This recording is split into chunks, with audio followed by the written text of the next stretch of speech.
Hello, everyone, and welcome to Verging Reality. Thank you for joining us again on this fine Saturday. We are so glad you're here. I am Rabid Penguin, and as always, the ever awesome John Grant has joined me. Yes. Hey, whoa, whoa, whoa. This is a family Watch out. show. Can't show those guns. This is a family show. Knock it off. Oh, yeah. As you can see, we have a little bit of a different format here. Let us know what you think. We're working on it, trying to fine tune it, trying to get it better each time, trying to give you a better show every time because that's how we roll. We give you our best. Yes, our best. Bestesses. So, All our besties. yeah. So, for those who don't know, this is our weekly virtual reality, augmented reality, mixed reality show where we discuss news and games and whatever the heck else we want to discuss because it's our show and we can. So, we're going to. Yes, we can. So we're just going to get right into it today. Some awesome stuff happening this week. We had Steam Dev Days, and we had the release of PlayStation. VR. And from all indications, people seem to love it. So seems like we have a pretty good winner on the low end scale for It, VR. yeah, that's huge though because it's low end scale and it's 33 plus million devices out there that are ready to use it. Yep. So exciting. A little more. Got another article up on VR today. Yeah, That wasn't the best he's segue famous. into it, but hey, He's famous. got another article up. Seems to be doing well about mobile VR. So VR Today magazine. It's not in the big main screen anymore. Take a look at it right over wherever he's got it. Yeah. Oh, you know what? I didn't bring it up. Or down down Hold there. on, hold on. I'll bring it up. I forgot, Ah, guys. I forgot. here we go. Bring it up. Got. It's gonna be right down below.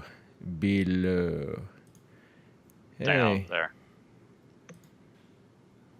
here we go. Yes. All right, now you will see it It's good reading. in The the series window. is awesome. Below. Right here. Ooh, ooh, ooh, ooh. I gotta get Yeah. my fingers in the camera. There we go.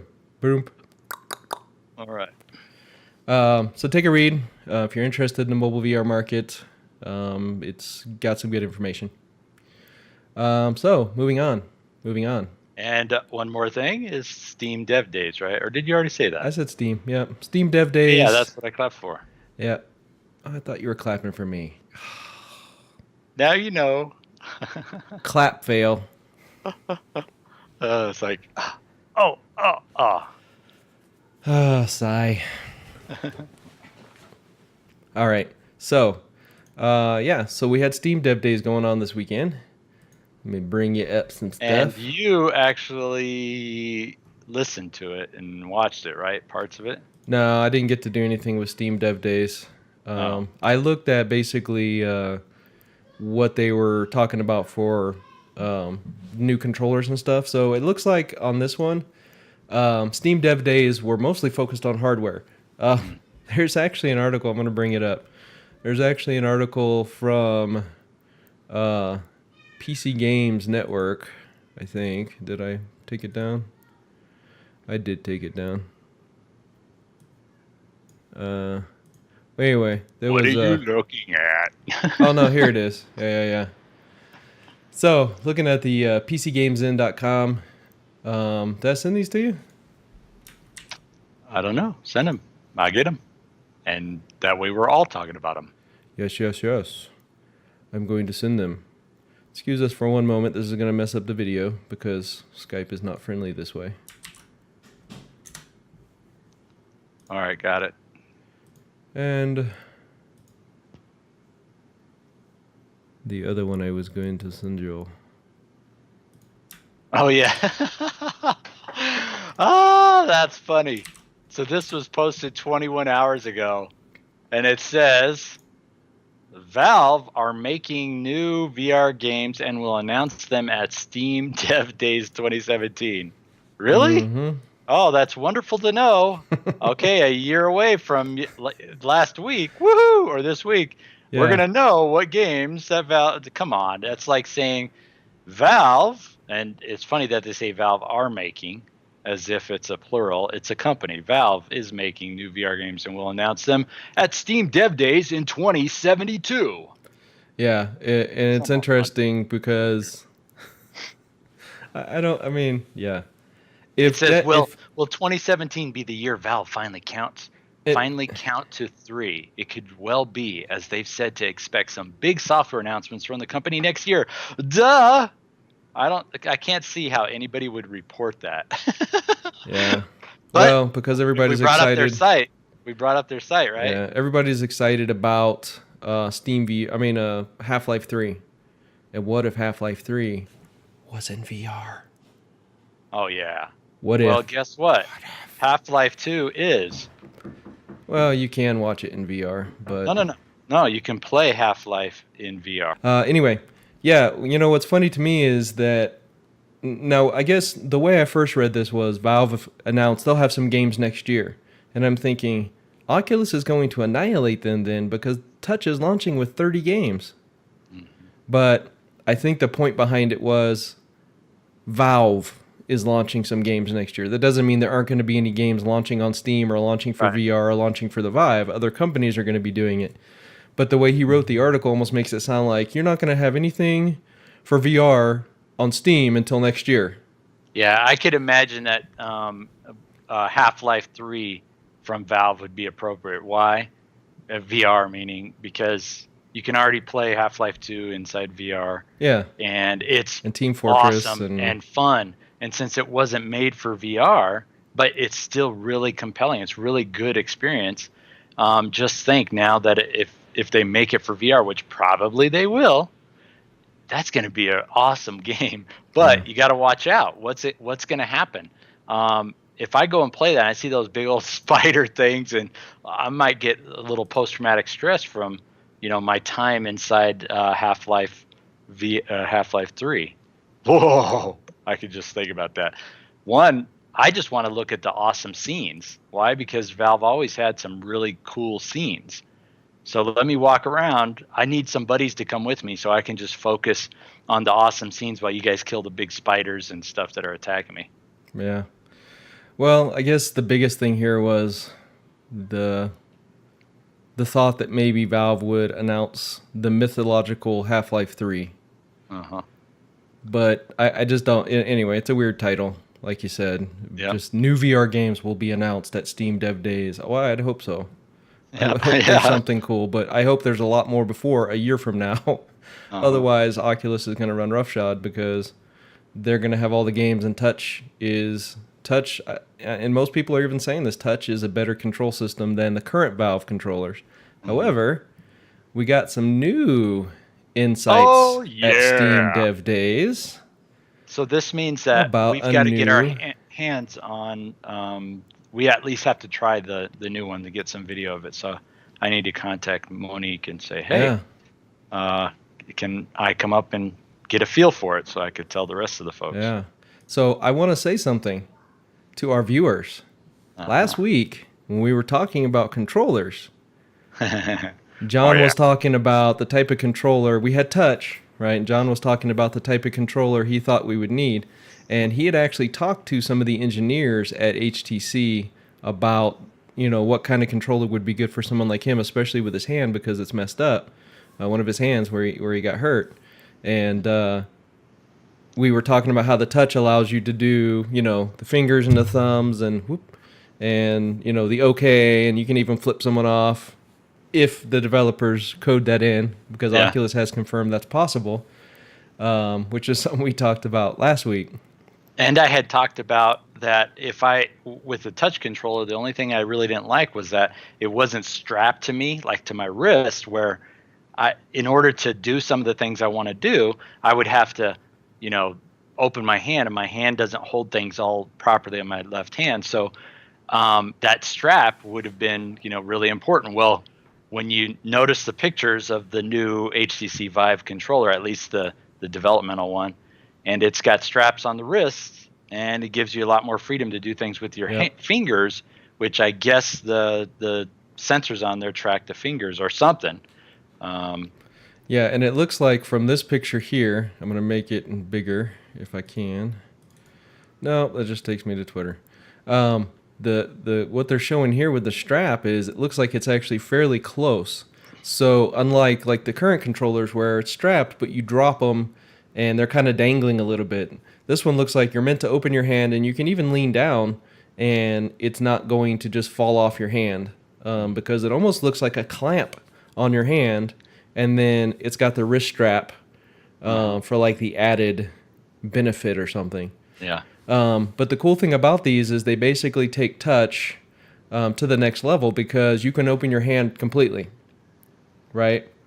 You can do that with a touch, but if you then lean down, the controllers are going to fall off. Right. Or I'm betting they're going to have a wrist strap as well. Right. It'll just fall down like the other Yeah. controls, but then you have to try to kind of move Yeah, it'll be around harder to get how on your where is it? hand. Yeah. Yeah. With this, it looks like it's meant for you to be able to open your hands, open your fingers. They've shown people juggling with it. Let me see. We got this You video know what here. else I like about this? So again, it's something we've talked about where you have the war, right? Competition, and using the back of the hand. So what's interesting is that a lot of people initially thought, oh, you just have to have something that you're holding, and it's only that.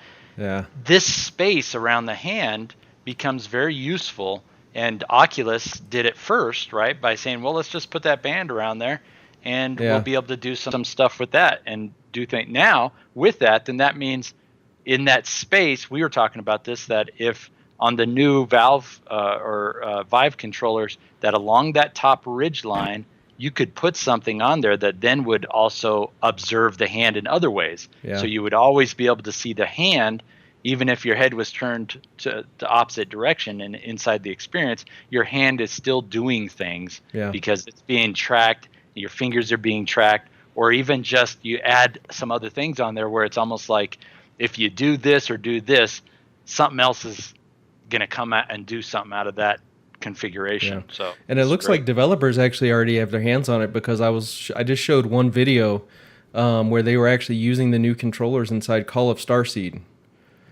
which was made just for the Vive, and it looked really cool because he's opening his hands by that first campfire you come to, which you don't do at all right now. You can't, because you can't take your hands off the Vive. So that's really cool. Although I hope to see that similar functionality with the touch as well.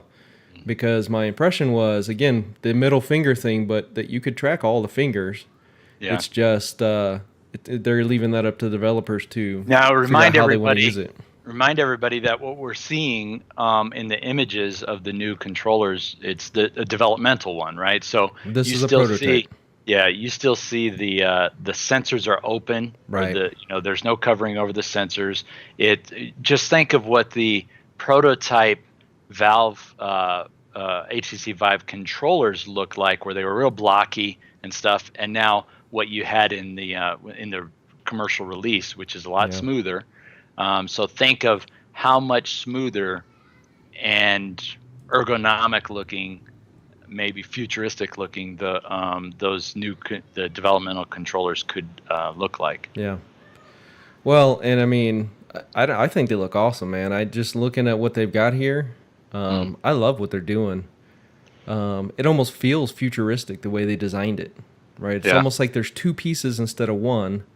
There's a piece you can control with your thumbs and do whatever. Then there's the sensors on the back. And it looks like, I mean, it's actually going to track you being able to just move your hands like this, right? Mm-hmm. Hey, speaking of controllers, it's kind of cool. This is just a little thing. A little sidebar, which is relevant to its controllers.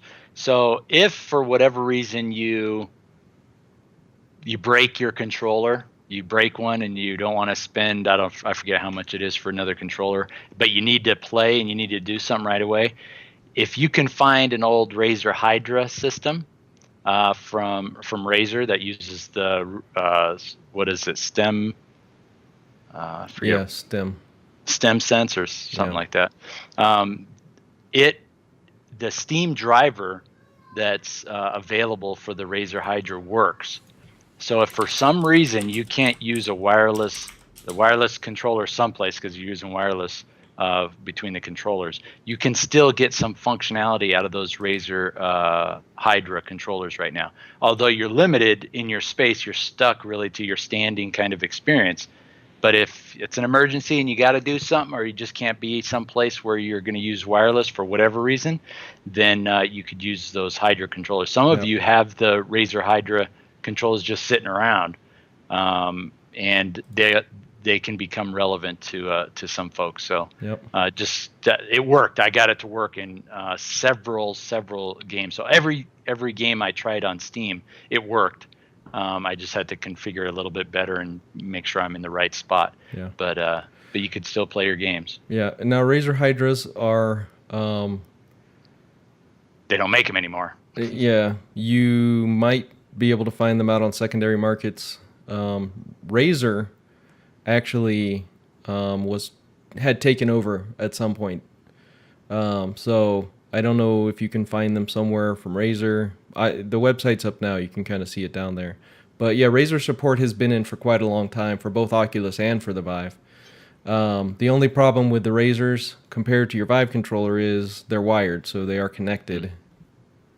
Yep, it limits you, and it uses a really low magnetic field to tell how far the sensor or the controllers are away from the base station, and so that helps for certain things. But it only has a range of 2 to 3 feet, and if you don't have it sitting right in front of you, you start to move those controllers out to do something like this. It gets off of its thing. So what you end up seeing in the game is an actual Vive controller as the model, vice the Razer controller. But I just want to say that since we're talking about controllers. Yep. Yeah. So anyway, check it out. There's not a lot of information on it yet. As John pointed out, it is a prototype. We have no idea when it's going to launch, although I think it's a safe bet to assume early next year. Possibly, depending on where they're at. I doubt that they're close enough to get it out by Christmas, but we don't know because they showed a prototype, but we have no idea what's back at their offices being worked on at the moment. So we don't know, but let's do a little thing. Let's guesstimate when we think that a new controller will come out. So they've already been out since, is it April that the Vive came out? Yeah. So since the Vive came out in April, then I would say April of next year, of 2017. That'll be my guess. April of 2017, they'll use it as an anniversary gift, a 1-year anniversary gift, and we'll see in April a new release. So that means we'll hear more rumors in January, February, that April will be the release of the new controllers. All right, let's see. So here's the thing. So let me give you the next piece of that strategy. That means they release the controller, the new controller, without having to release a new headset because they still want to work on the new headset. They'll put off the new headset April, May, June, July, August, September. To September of 2017 will be the new headset. Okay. So take that into account. So that's we're gonna have one of our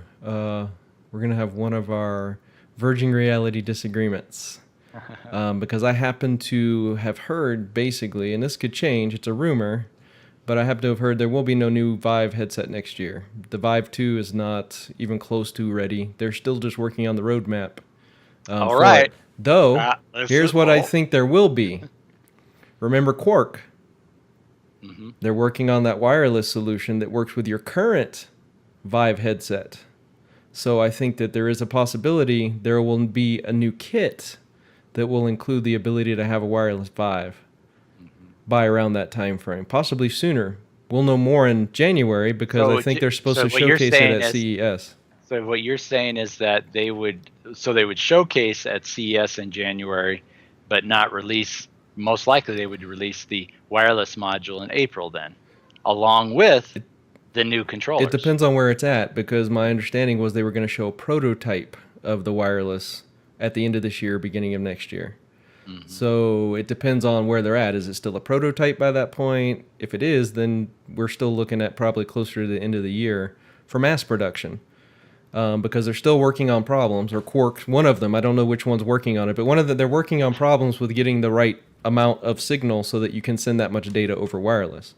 So I look at that strategy and I go, you know what's going to happen is if they're going to release a wireless one, they'll release a wireless one, but it won't be an April timeframe. It'll be a September timeframe. And what'll happen is Sure. they will modify a new headset. Why? Because they don't want to just sell a $200 or $300 module, right? They want to make sure that things keep adjusting and the experiences the capability gets better and better. Yeah, but I don't think there's a market for. Again, you got to think everybody, not just you. Mm-hmm. There's not a market for everybody buying a new headset every year for $800. There's just not. And they've already said that they're not going to probably release a headset every year. It's not going to be like the cell phone. Oculus isn't going to release a new headset next year probably. They're not going to release a new headset. Or if they do... Well, remember, by September will be a year and a half. That's an eternity inside this development cycle. Yeah, but there's got to be enough of a difference. It can't be like cell phones. I mean, again, cell phones, you can have incremental changes, but it's enough for most people because, I don't know. In Apple's case, they're just a bunch of rabid fans. But remember, we're not talking only about the awesomeness of HTC and Valve and how they do things, but we're also talking about the business models for all the venture capitals, everybody else that's been jumping into this thing.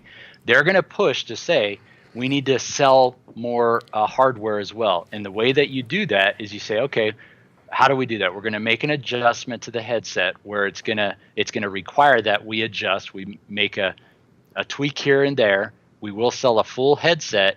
This headset is wireless capable, and that is going to be enough to jump so that people say, yeah, I'm going to go buy it. In my opinion, here's how they could do that, especially if they add a wireless module. It's not a wireless headset. It's not going to be like Santa Cruz in the sense that it's all built into the headset. Your PC is still pushing everything.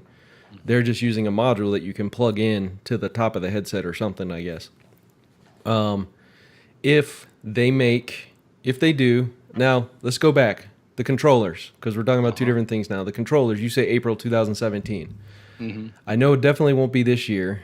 I think we'll see more about it at CES, but I don't think they'll be ready for launch. Mm-hmm. Yeah, I could see April. I could see April as like you said, an anniversary, and it keeps everything kind of, we're excited still about HTC. It's new. Yeah. And here's the other thing. Because Oculus is showing Santa Cruz, then it means somewhere in that, think of the business intelligence that's going on, right? Okay.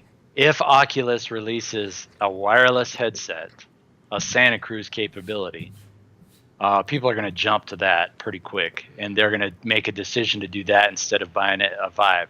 We've got to offer an appropriate solution. Sure. Right? And yeah. I mean, all of this is contingent on. So again, Oculus made it very clear that their device is an extremely early prototype.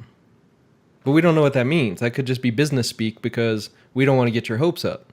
Mm-hmm. Right? That's why Valve hasn't really talked, and HTC, they haven't really talked about the Quark stuff. Mm-hmm. Maybe they're working on something like Santa Cruz. But you would think that they would have shown it at Steam Dev Days if they had something, because they would have wanted to lessen the impact of the Oculus Santa Cruz announcement. Uh-huh. Because like you said, it's a working prototype. And everybody who tried it loved it. They showed the new controllers so that it was enough to get people to go, okay, they're working on something. Yeah. They're doing something.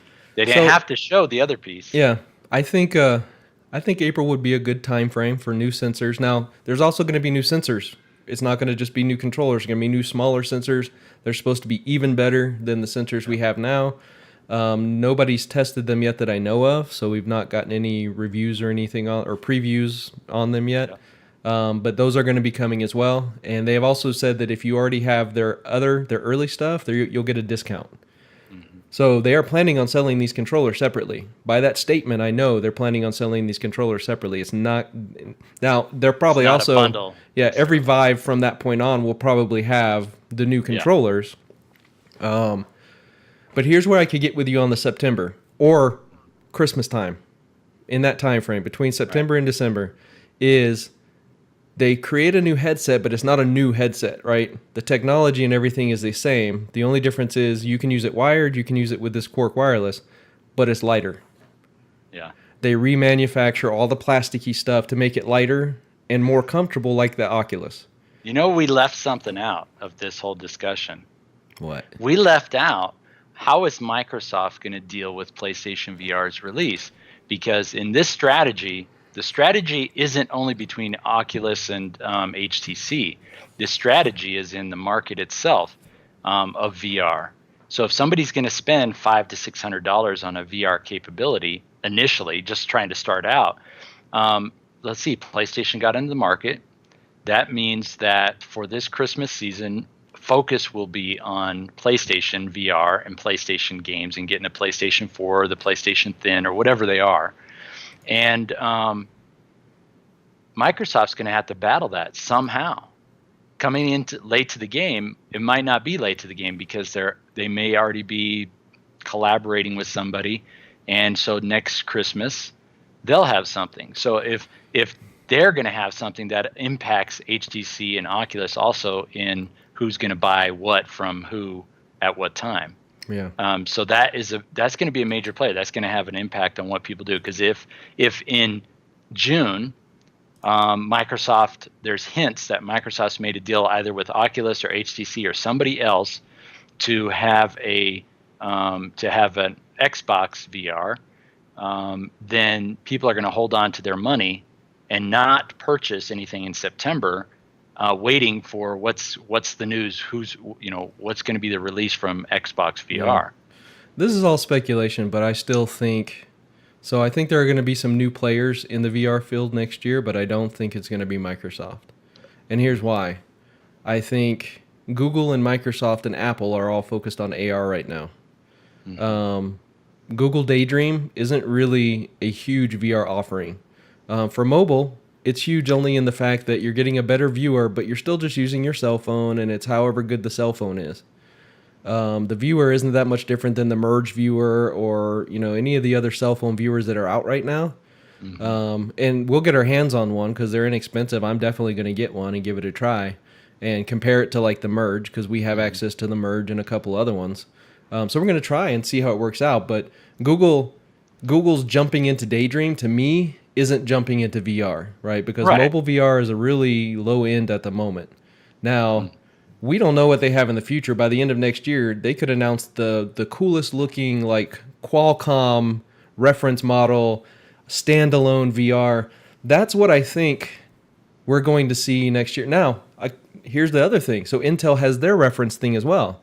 Microsoft could very much jump on the concept of a HoloLens type VR device and partner with Intel and do exactly what you're saying.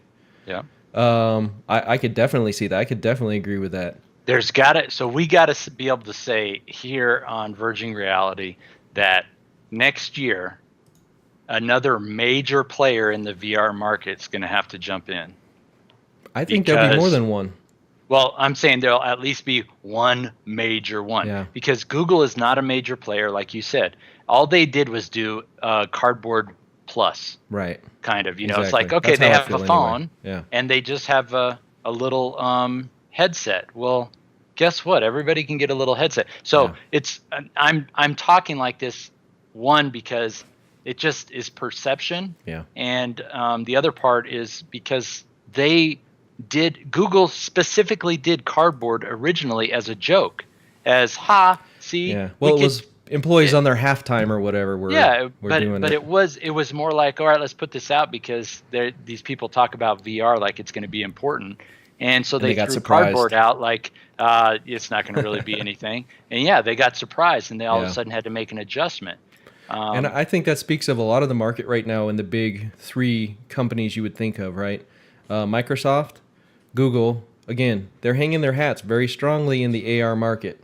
And then the same thing with Apple. Tim Cook constantly is going to every conference he can get to right now to convince us that AR is the future. And it is a part of the future for definite, for sure. But to try and discount VR in that same breath just tells me, well, you don't have a plan for VR. You don't have any idea what you're doing in that space. So you're trying to convince us that we need to buy your AR product. Yeah, he just mentioned that nothing will replace personal contact. Nobody's asking to replace personal contact. Yeah. They're asking to give me an experience that's outside of the only experience that I have, my own reality and the only location that I have let me choose where I want to go and do the things I want to do Yeah. without it costing me, without me being a billionaire or Yeah. millionaire. I think we're going to start seeing a blending of markets, though. So you think about the Sulong Q by AMD. I definitely could see AMD as a major player in this space when and if they ever get the Sulong Q out. And the Sulong Q is supposed to be a hybrid VR AR device. We don't know how it's going to do the AR. We know it's closed, so it's not going to be AR like the way HoloLens or like we expect Right. Magic Leap to be, because you can't see your environment. You'll be seeing your environment through the cameras. Right, which is disconcerting because your actual perception of it, that's really hard to get it right back to right here, that this is where you're starting to see things from. But that's also where we're looking at inside-out tracking. So I mean, it's hard. It's hard to guess this market right now. We're in for some exciting times. There's no Yes. doubt about that. Because what I can see is maybe we don't necessarily have the wireless devices we're looking for. We'll have lesser wireless devices, because even Santa Cruz, they said, fits in between the Gear and a wired Oculus. It's not meant to replace a wired Oculus. It's kind of a Right. lower, because so are they using like the Intel reference model, and we're just not there? But what I'm excited about the most is the inside out tracking that's coming from all of this. Yeah.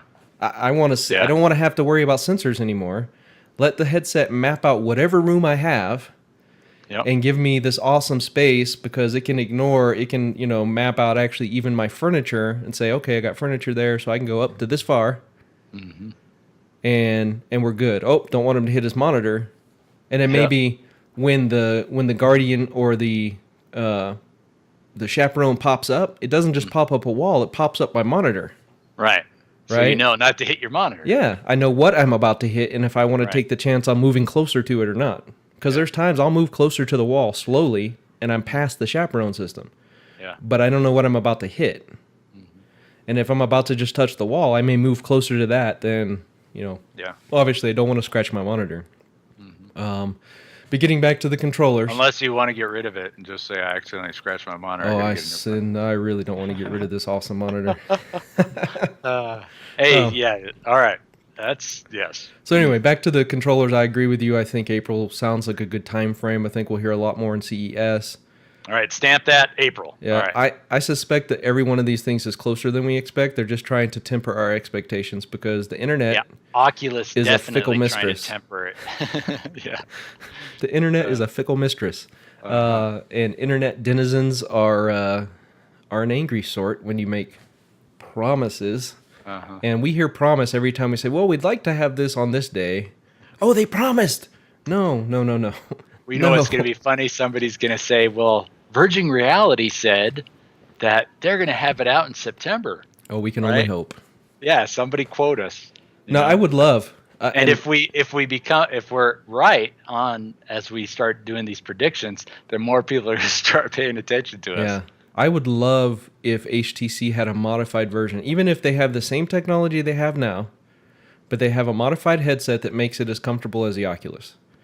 Because the Oculus is so comfortable compared to the Vive. But those new controllers from the Vive look amazing. I want those controllers with my Oculus. Or I want HTC to make a new headset that's not as clunky and so huge in the front. I'm constantly having to adjust it in the middle of my game, especially in a game like Onward or something where you're moving around a lot. It's just always sliding down. And if I make it too tight, then I start getting a headache. Right. And I'd also love to see them build in some kind of better headphone type system. Because say what you will about Oculus, the headphones on the Oculus are amazing. Yeah, they they're are. so And it's easy. so simple and easy, Yeah. just like pull it down. I don't have to add any other, I don't have to have cables hanging. Although for the Vive, I use these, and I use the wireless headset. It's the 933, and oh my gosh, it's awesome. But Yeah. it's still awesome with those little headset because Yeah. you get immersed in it and it's fine. Well, and the problem with these is that they start to really push on my ears when I also have the Vive over my ears, and so it pushes everything. That's probably on them. a problem with your head by your ears. I mean, it may be, but I don't have that problem with the Oculus. So even if we don't see a technology update, or we see something like the Quark Edition, and we just see what would it be called? We see an aesthetic change. We see a material change. That would be awesome to me in September. I don't need the Vive 2 because I don't think we're going to have the Vive 2 or the Oculus 2 next year. But you're right. They have to keep things going. They have to keep us interested. And there are going to be other competitors that are going to have to make their, they're going to be like, and, Yeah. they're going to have to answer.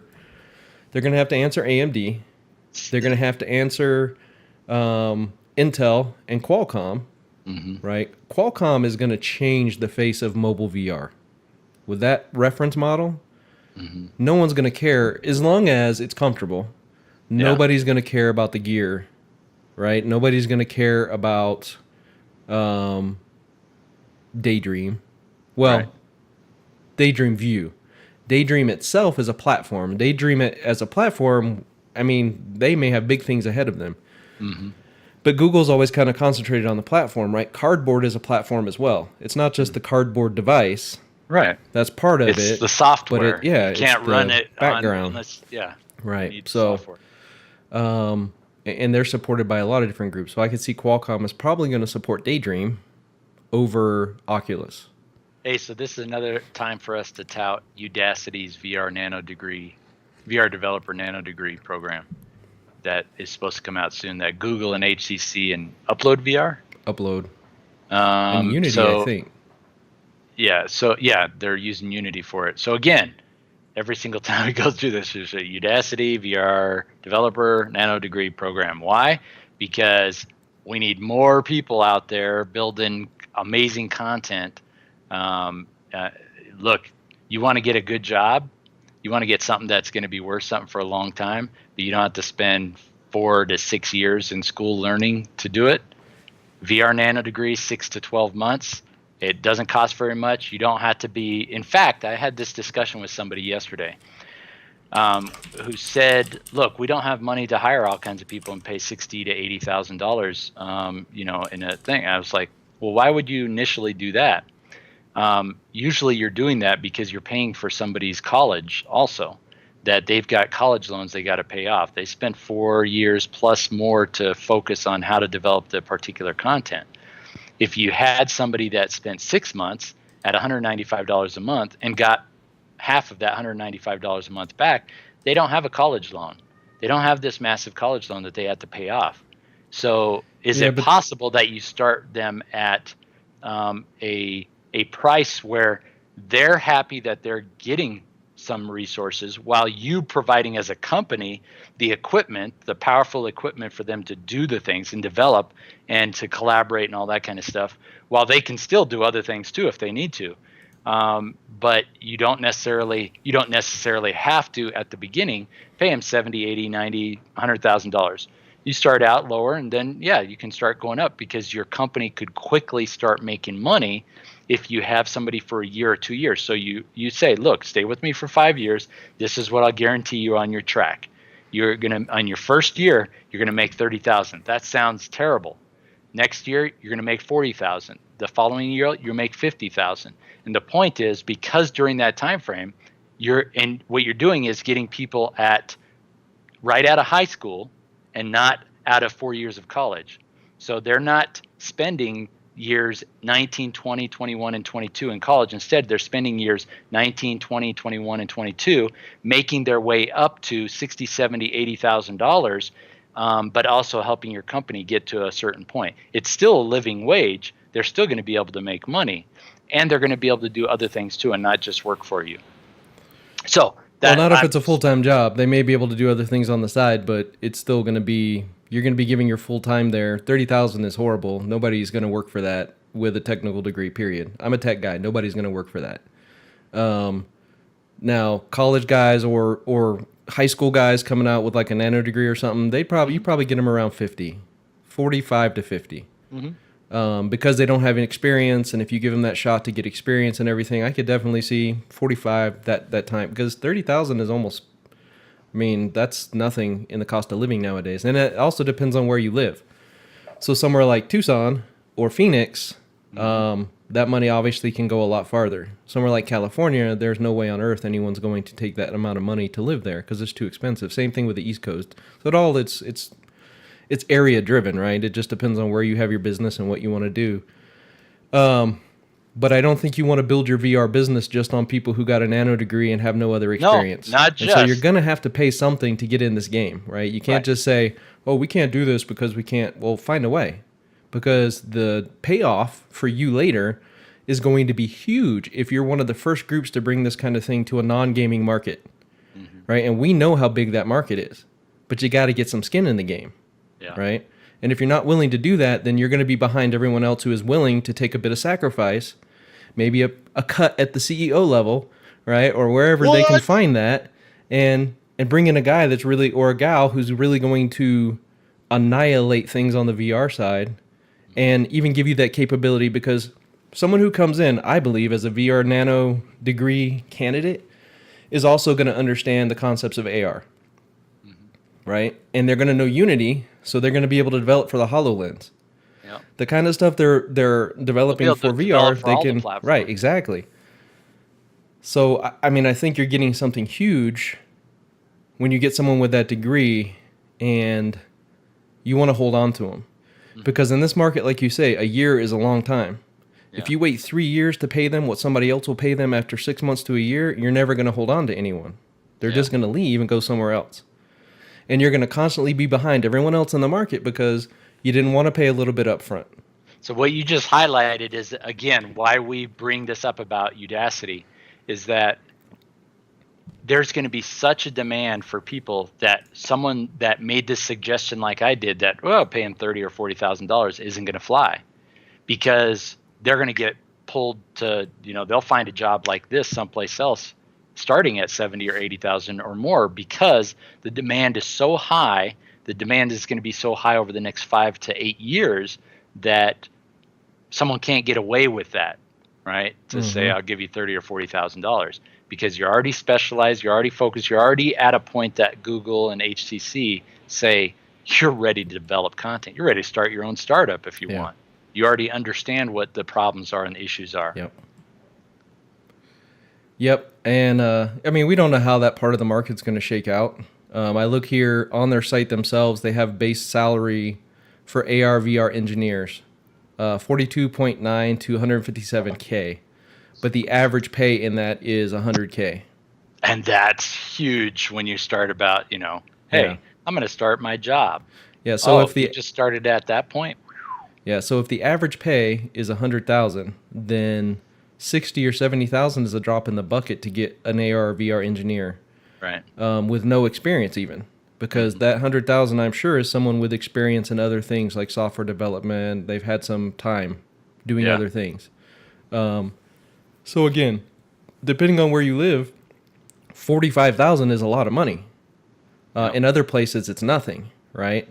Like where we live right now, 45,000 is nothing. I mean, the cost of living here is too high for what we have. The other thing is, I don't want to have something happen where we don't get the opportunity to leverage, to grow our own communities and give our own folks jobs instead of having to outsource everything, because you're going to get people who can handle 20 or 30,000 US dollars that live someplace else, that don't necessarily live in the United States. And you're going to get a lot of companies that'll go that route. Yeah. And that's just I'd like to make the US a powerhouse when it comes to VR development. Well, that just comes down to people getting the right kind of education and knowledge and showcasing stuff. But the unfortunate fact here is that somebody in India or Pakistan can live on a lot less than I can. And it's not about I have to have some great rich lifestyle, because I have nice stuff, but it's not. It might be a rich lifestyle someplace else for that. It is because it doesn't take that much. I have friends who are from other countries who said you can live like a king for $1,500 a month in some of those countries. Like you have servants and people doing stuff in your house for you. Right. That's not possible in the U.S. You can have an okay living for around $2,500 a month, or a paycheck. I should not even a month. A month, there's no way. 2020, but again, it's the reality of where we live. Yeah. I don't control the market and how expensive things are, and so that means I have to ask for a certain amount of money. But It's also the specialization. Yes, there are going to be some jobs that get lost to outsourcing, just like any other programming job. But there are still plenty of programmers here in this country who make a lot of money because they're good at what they do. If you're good at what you do, people are going to pay you for it.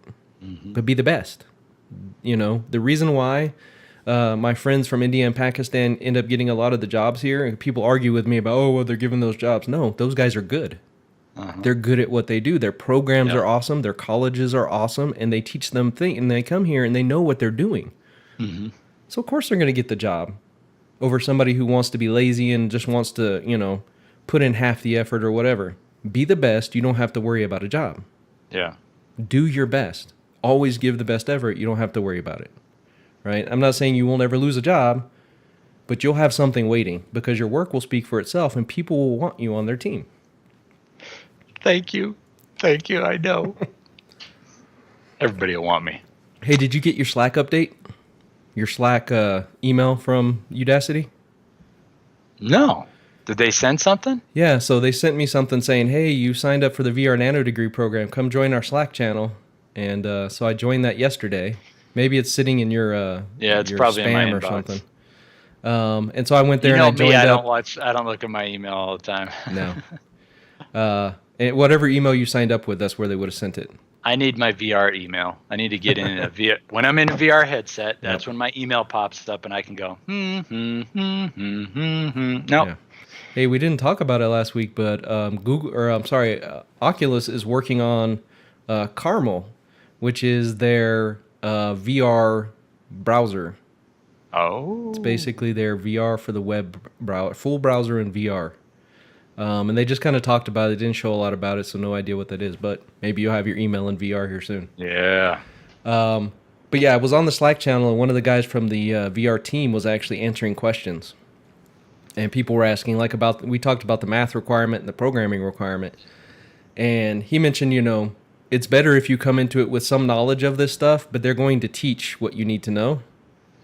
So you may just have to work harder in those sections to get through them if you don't already have the experience. I will. Linear algebra. Yeah. 3D math. Vector maths. Woo. Yeah. I'm looking at Khan Academy and others to kind of flesh that out. Khan Academy, Udemy has some good math programs. I grabbed some linear algebra programs from there. So get your math on. Yeah. Hey, and if you're in school right now, do math. Yes. Do math. Love it. Just learn to love it now. I'm telling you, I hated math. I hated it. But you got to have math. You want to do robotics, you want to do artificial intelligence, you want to make games. As a programmer, learn math. You want to do better as an artist, understanding 3D space and how to fit your stuff in 3D space. Learn math. Math makes the world go round. Oh, yeah. You heard it from a math hater. Math makes the world go round. And That's I wish the same I thing focused with on me. it more. I don't like writing, but I know writing gets me the things I want. So learn it. Yeah. Right. But the cool thing was I asked them if they had a release date for the program. And he wouldn't tell me, but he said they do have a release date in mind. They just aren't announcing it yet. But the program isn't fully finished yet because he did mention there's modules still being worked on. And he's only one part of the team, so he worked on parts of the module. Other people are working on other parts. So, what do you think? When do you think that's going to come out? Since we're doing our guessing game, we're playing on Monty, whatever. For Udacity? Yeah. Let's see. November. My hope was because they had announced it that it would be this month. Since it's not this, doesn't feel like it's this month, although they say, hey, let's do this. And they're not done with the curriculum yet, which means they have to do a dry run with some of the experts. I would say January is going to be the release date for the course, the start dates for the course. So that means December, they'll announce that January will be the release date. Start putting in your, start preparing, and here's a little bit more information to help you prepare. Just like that, about linear math and stuff. You can go here to learn a little bit more about this, that. So most likely January. Yeah, that was going to be my guess as well. The other one, and I'm not going to say who they are because last time I got it wrong and I had to put a bunch of fail messages on the video. The name of the other company doing their VR.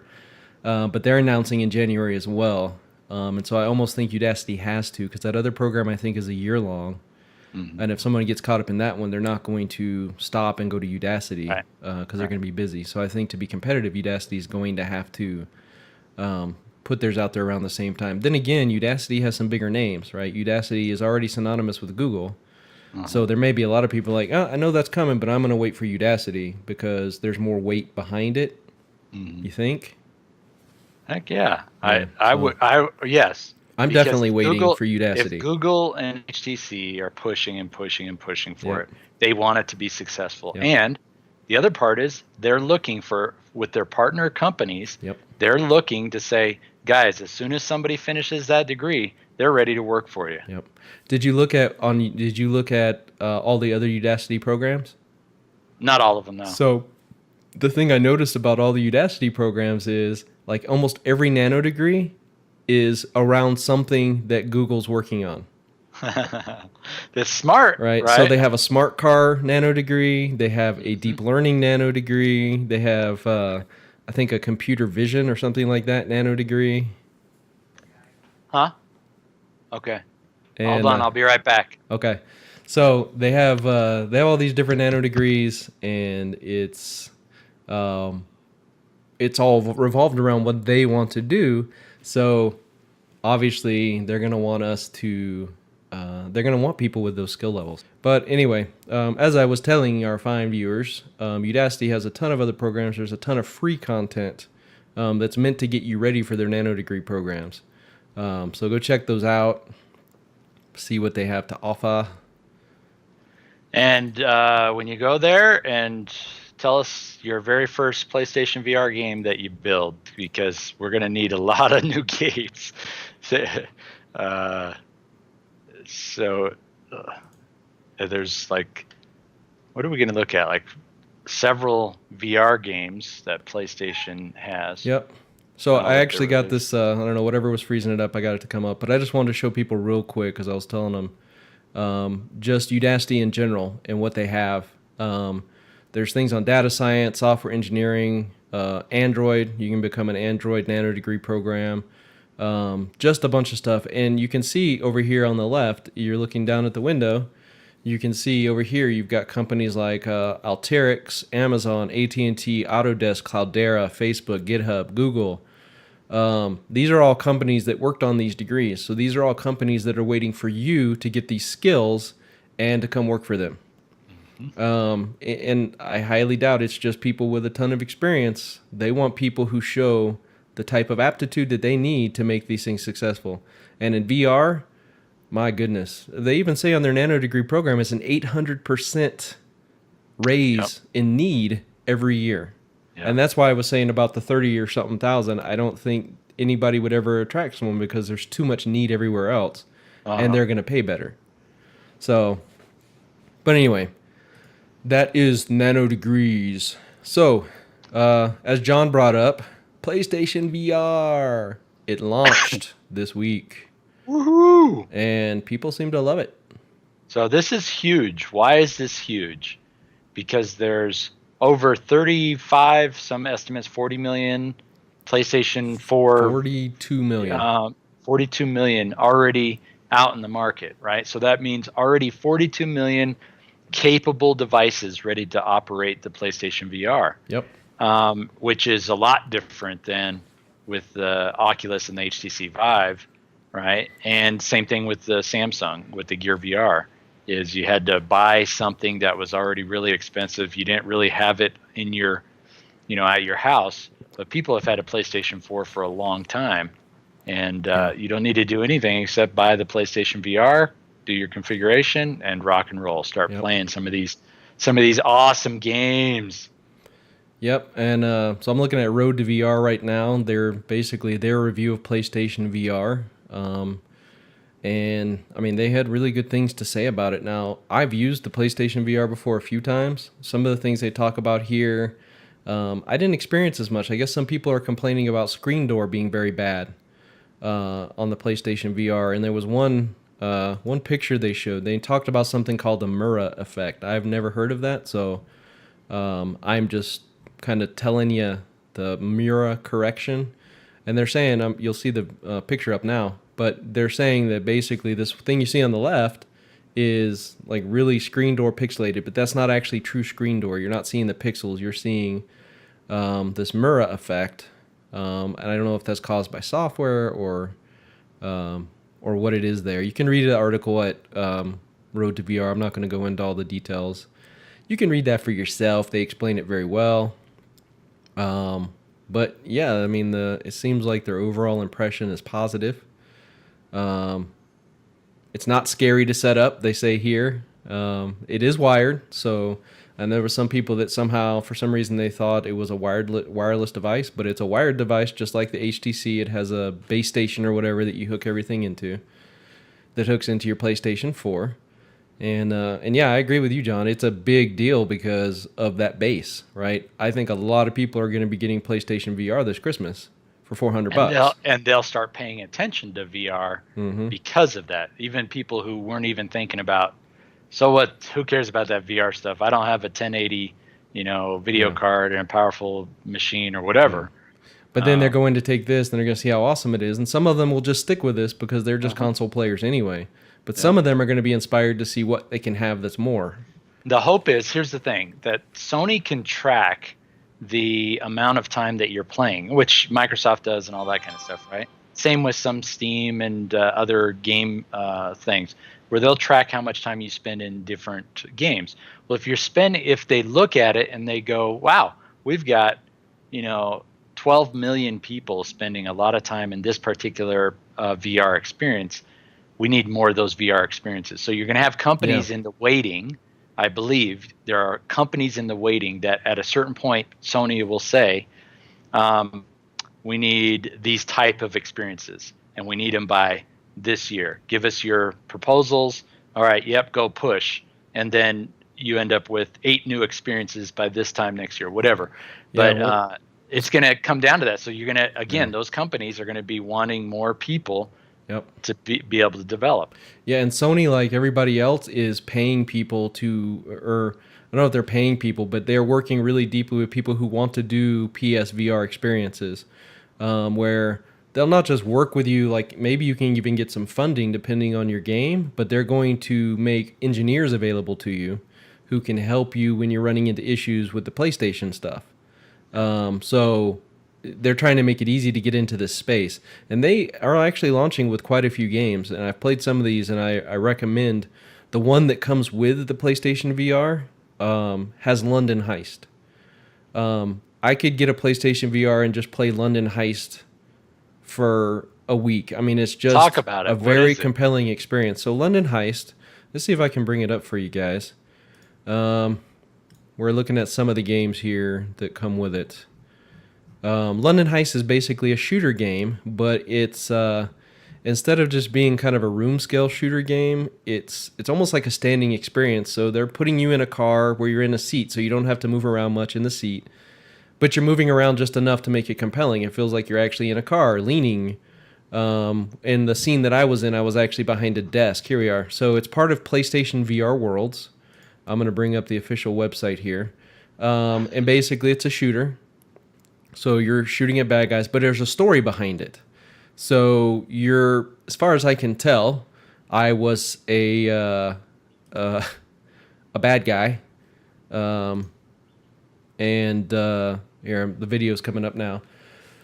So I was kind of a bad guy, and I was supposed to be a thief, and I ran afoul of whoever I was trying to steal something for. But yeah, it's just a shooter, and it was cool because when I first got it, I picked up the gun, and I tried to shoot it, but nothing happened, because then I had to find the magazine, and I had to load it in. And for me, this was the first time I used a motion controller, and you guys have heard me talk about this before. This was the first time I actually used hand controllers in VR. And I really wasn't sure about how hand controllers were going to add to the immersion, because we just weren't sure how they were going to work. There needs to be a precise mapping and all this kind of stuff, so it feels like you're actually really doing stuff in the world, right? But they nailed it. They nailed it. I think it's Riot Games that is doing this game, but they nailed the immersion. It was just perfect in my reach and everything. So Yeah, it's a great game. So what's interesting is your perception of London Heist is a lot different than Ars Technica. So Ars Technica, in its 14 game review, what does it say? It's the we played 14 PlayStation VR launch titles. Here's what to buy, try, and skip. So they categorized them into a buy, try, and skip. Well, Yeah. whoever actually did it didn't like London Heist and put it as a skip. Again, it comes down to what interest do you have, what's fun about certain things.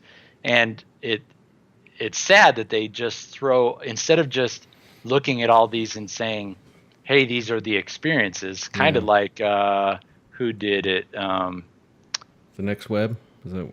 Yeah, Next Web and The Guardian did a really good job of just, highlighting what the game is, putting an image there, and, telling you what the price is. Yeah. Because, it's a new technology to tell people to skip something when we don't know exactly, come on, give them a chance. The thing is, there's no reason to skip PlayStation VR Worlds anyway, because it comes with the PlayStation VR.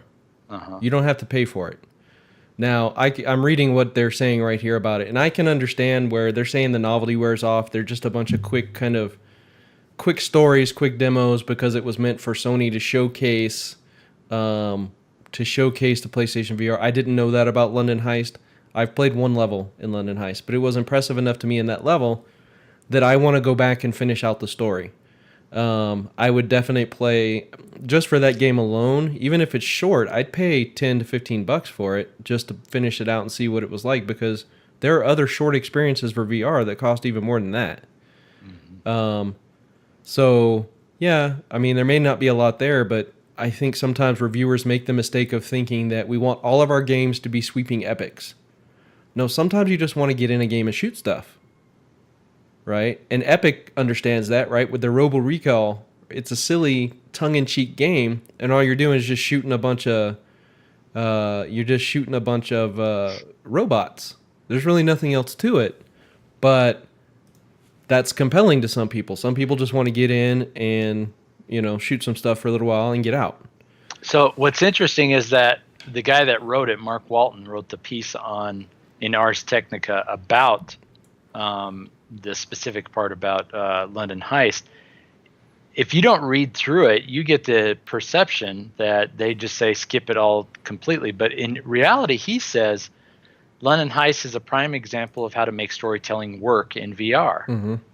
It just happens to be short.